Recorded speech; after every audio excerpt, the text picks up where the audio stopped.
Құрметті менің әкем, сізді бүгінгі туған күніңізбен шын жүректен құттықтаймын.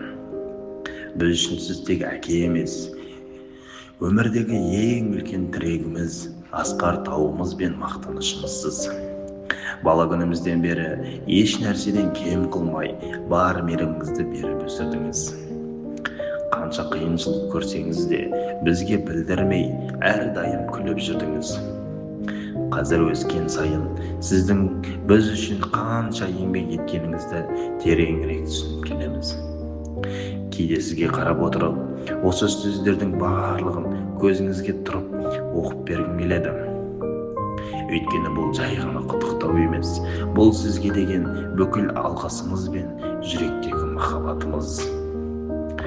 Таудан биік, теңізден терең әкем, еңбегіңіз елге еткен ерең екен.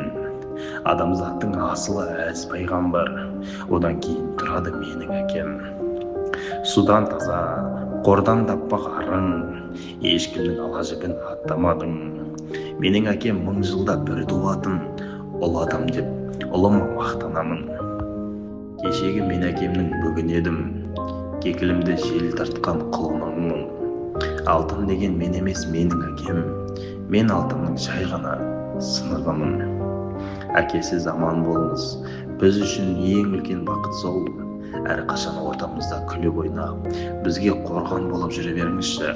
Деніңізге саулық, жаныңызға тыныштық, ұзақ ғұмыр тілеймін. Немерелеріңіздің қызығын көріп, бізбен бірге талай бақытты күндердің куәсі болыңыз. Кейде жақсы көреміз деп айта алып бермейміз, бірақ жүрегіміздегі сізге деген құрмет пен махаббат ешқашан азаймайды. Сізде әке барда, біз өзімізді ең бақытты адам сезінеміз. Туылған күніңіз құтты болсын әке. Біз сізді жақсы көреміз.